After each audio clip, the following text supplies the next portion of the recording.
இன்றைய வேத வசனம். 1000 நாளை பார்க்கிலும் உமது பிரகாரங்களில் செல்லும் ஒரே நாள் நல்லது. ஆகாமிய கூடாரங்களில் வாசமாயிருப்பதைப் பார்க்கிலும் என் தேவனுடைய ஆலயத்தின் வாசற்படியில் காத்திருப்பதையே தெரிந்து கொள்ளுவேன். சங்கீதம் 84 அதிகாரம் 10 வசனம். பின்னணி. இந்த சங்கீதத்தை கோராகின் புத்திரர் என்று அழைக்கப்படும் ஆலய பாடகர் குழுவினர் எழுதினார்கள் என்று சொல்லப்படுகிறது. இவர்கள் ஆலயத்தில் பாடல் பாடும் ஊழியத்தில் இருந்தவர்கள். ஏதோ ஒரு காரணத்தினால் யுத்தமோ, சிறையிருப்போ அல்லது வேறு ஏதோ சூழ்நிலையோ இவர்கள் தேவனுடைய ஆலயத்தை விட்டு தூரமாக இருந்தார்கள். ஆலயத்தின் அழகையும் அங்கு தேவனுடைய சமூகத்தில் அனுபவித்த ஆனந்தத்தையும் நினைத்து இவர்கள் இதயம் தவிக்கிறது. அதனால்தான் இந்த சங்கீதத்தின் ஆரம்ப வசனங்களிலேயே சேனைகளின் கர்த்தாவே, உம்முடைய வாசஸ்தலங்கள் எவ்வளவு அன்பானவைகள்!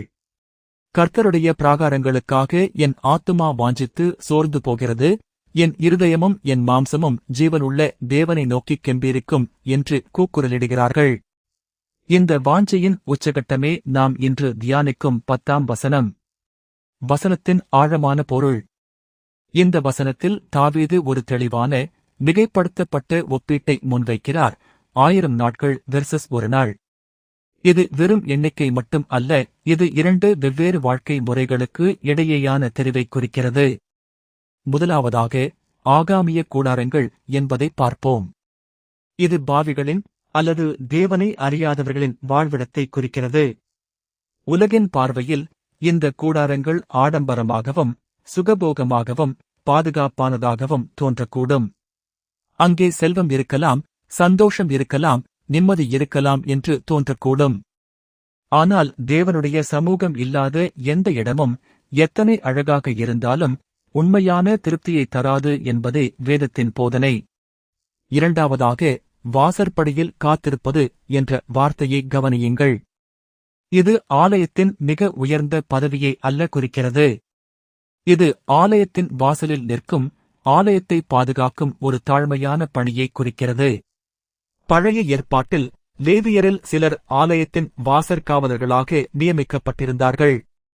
இது ஆலய ஊழியங்களில் மிகவும் தாழ்ந்த, கவனிக்கப்படாத பணியாக கருதப்பட்டது. ஆனாலும் தாவீது, நான் ராஜாவாக இருந்தாலும் தேவனுடைய ஆலயத்தில் ஒரு வாசற்காவலனாக இருக்கவே விரும்புவேன், அது பாவிகளின் அரண்மனைகளில் வாசம் செய்வதை விட மேலானது என்கிறார். இது எவ்வளவு பெரிய தாழ்மையின் அறிக்கை என்பதை சிந்தியுங்கள். முதலாவது வேதாகம உதாரணம் மோசே. இந்த சத்தியத்தை நாம் மோசேயின் வாழ்க்கையிலும் காண்கிறோம். தேவன் இஸ்ரவேல் ஜனங்களை எகிப்திலிருந்து விடுவித்து பாலும் தேனும் ஓடும் வாக்குத்தத்தம் பண்ணப்பட்ட தேசத்திற்கு நடத்திச் செல்லும்படி மோசேயை நியமித்திருந்தார். இது மிகப்பெரிய ஆசீர்வாதம், ஒரு புதிய தேசம், செழிப்பான நிலம், சுதந்திரம். ஆனால் ஒரு சம்பவத்திற்குப் பிறகு தேவன் மோசேயிடம், நான் தூதனை உனக்கு முன்பாக அனுப்புவேன், ஆனால் நான் உங்கள் நடுவே வருவதில்லை என்று கூறினார். இதைக் கேட்ட மோசே தேவனுடைய சமூகமில்லாத அந்த வாக்குத்தத்தம் பண்ணப்பட்ட தேசத்தை ஏற்றுக்கொள்ள மறுத்தார். அவர் தேவனிடம் தைரியமாக மன்றாடினார், உம்முடைய சமூகம் என்னோடே கூட வராதிருந்தால் எங்களை இவ்விடத்திலிருந்து அழைத்துக் கொண்டு போக வேண்டாம். இதைச் சிந்தியுங்கள். மோசே, தேவனே, பாலும் தேனும் ஓடும் தேசம் எனக்கு தேவையில்லை, நீர் என்னோடு இல்லாவிட்டால் என்கிறார். வாக்குத்தத்தம் பண்ணப்பட்ட தேசத்தின் செழிப்போ அதன் வளமோ மோசேக்கு முக்கியமாக இருக்கவில்லை. தேவனுடைய சமூகம் இல்லாத எந்த ஆசீர்வாதமும் அவருக்கு பயனற்றதாகவே இருந்தது. இது தாவீதின் இதயத்தையே பிரதிபலிக்கிறது. வாக்குத்தத்தம் பண்ணப்பட்ட தேசம் வெர்சஸ் தேவனுடைய சமூகம் என்ற தெரிவில் மோசே இரண்டாவதை தெரிந்து கொண்டார். தேவன் அவருடைய ஜெபத்திற்கு பதிலளித்து, என் சமூகமே உன்னோடே கூட போகும், நான் உனக்கு இளைப்பாறுதலை தருவேன் என்று உறுதியளித்தார். தேவன் மோசேயின் தேவனுடைய சமூகத்திற்கான பசியை மதித்து தமது வாக்குறுதியை உறுதிப்படுத்தினார். இரண்டாவது வேதாகம உதாரணம் மரியாள். புதிய ஏற்பாட்டிற்கு வருவோம். இயேசு பெத்தானியா கிராமத்தில் மார்த்தாள் மற்றும் மரியாளின் வீட்டிற்கு விருந்தினராக வந்தார். மார்த்தாள் விருந்தினரை உபசரிக்கும் பொறுப்பில் சமையல் மற்றும் பிற ஏற்பாடுகளில் மும்முரமாக கவலையுடன் ஈடுபட்டிருந்தாள். இது தவறான காரியமல்ல, அவள் இயேசுவை நேசித்ததால்தான் அவரை நன்றாக உபசரிக்க விரும்பினாள். ஆனால் மரியாளோ அனைத்து வேலைகளையும் விட்டுவிட்டு இயேசுவின் பாதத்தில் அமர்ந்து அவருடைய வார்த்தையைக் கேட்பதையே தெரிந்து கொண்டாள். மார்த்தாள் தன் தங்கை தன்னோடு வேலை செய்யவில்லை என்று வருத்தத்துடன் இயேசுவிடம் புகார் செய்தாள். ஆனால் இயேசுவின் பதில் மிகவும் ஆழமானது.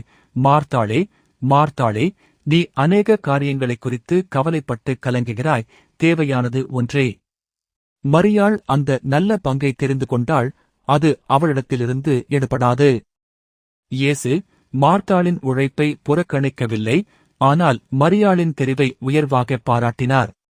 ஏனென்றால் மரியாளுக்கு இயேசுவின் பாதத்தில் சில நிமிடங்கள் அமர்ந்திருப்பது வீட்டு வேலைகளை முடிப்பதை விட மேலானதாக இருந்தது. இதுவே தாவீது சொன்ன ஒரே நாள் வெர்சஸ் 1000 நாட்கள் என்ற சத்தியத்தின் நேரடி வெளிப்பாடு.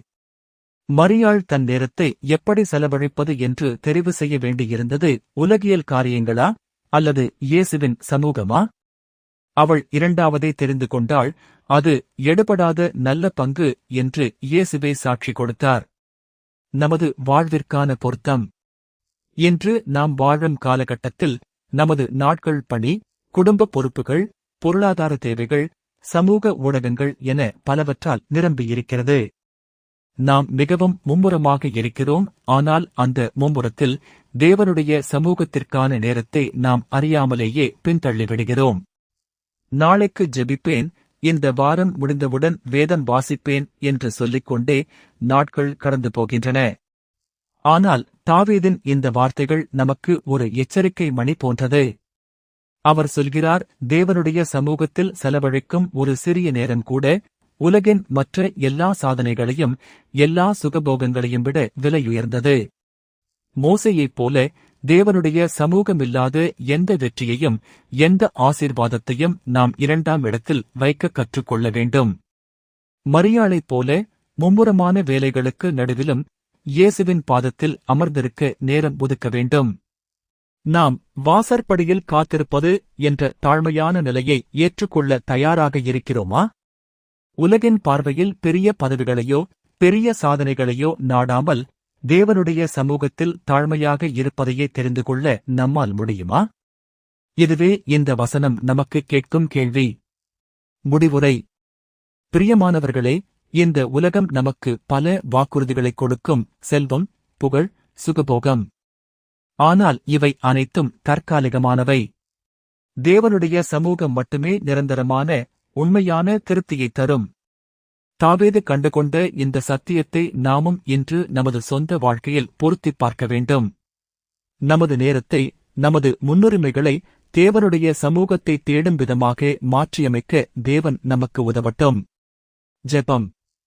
பரலோகத்திலிருக்கிற எங்கள் அன்பின் பிதாவே, உம்முடைய சமூகமே எங்களுக்கு மிகச்சிறந்த பாக்கியம் என்பதை இன்று மறுபடியும் உணர்த்தினதற்காக நன்றி. உலகின் எந்த இன்பமும், எந்த வெற்றியும், எந்த சொத்தும், எந்த பதவியும் உம்முடைய சமூகத்திற்கு நிகராகாது என்பதை எங்கள் இருதயத்தில் ஆழமாக பதிய வையும். தாவீது வாஞ்சித்தது போல எங்கள் ஆத்துமாவும் உம்முடைய பிராகாரங்களுக்காக ஏங்கட்டும். எங்கள் இருதயமும் எங்கள் மாம்சமும் ஜீவனுள்ள தேவனாகிய உம்மை நோக்கிக் கெம்பீரிக்கட்டும். ஆண்டவரே, மோசே கெஞ்சியது போல உம்முடைய சமூகம் இல்லாமல் எங்களை எங்கும் அழைத்துச் செல்லாதேயும் என்று நாங்களும் கெஞ்சுகிறோம். எங்கள் வெற்றிகள், எங்கள் திட்டங்கள், எங்கள் ஆசீர்வாதங்கள், எங்கள் கனவுகள் இவை அனைத்தும் உம்முடைய சமூகம் இல்லாமல் பொருளற்றவை என்பதை எங்களுக்கு உணர்த்தும். எங்கள் வெற்றியை விட உம்முடைய சமூகமே எங்களுக்கு முக்கியமானது என்று வாழவும் தெரிந்து கொள்ளவும் எங்களுக்கு கிருபை தாரும். பிதாவே, மரியாள் தெரிந்து கொண்டது போல நாங்களும் உம்முடைய பாதத்தில் அமர்ந்து உம்முடைய வார்த்தையைக் கேட்க கிருபை தாரும். மார்த்தாளைப் போல அநேக காரியங்களைக் குறித்து கவலைப்பட்டு கலங்காமல் தேவையானது ஒன்றே என்ற உண்மையை புரிந்து கொள்ள எங்களுக்கு ஞானம் தாரும். எங்கள் மும்முரமான வாழ்க்கையின் நடுவிலும் உம்முடைய வாசற்படியில் காத்திருக்கும் தாகத்தை எங்களுக்குத் தாரும். ஆண்டவரே, 1000 நாட்களை விட உம்முடன் ஒரு நாள் மேலானது என்று உண்மையாக நம்பும் இருதயத்தை எங்களுக்குத் தாரும். எங்கள் நேரத்தை, எங்கள் முன்னுரிமைகளை, எங்கள் இருதயத்தை, எல்லாவற்றையும் உம்முடைய சமூகத்தை தேடும் விதமாக மாற்றியமையும். எங்கள் நாட்களை உம்முடைய வார்த்தையிலும் ஜெபத்திலும் உம்முடைய சமூகத்திலும் செலவழிக்க எங்களை வழிநடத்தும். எங்கள் இருதயம் எப்போதும் உம்மை நாடும்படியாக உம்முடைய பரிசுத்த ஆவியானவர் எங்களில் தொடர்ந்து கிரியை செய்யட்டும். இயேசுவின் நாமத்தினாலே ஜெபிக்கிறோம். ஆமென்.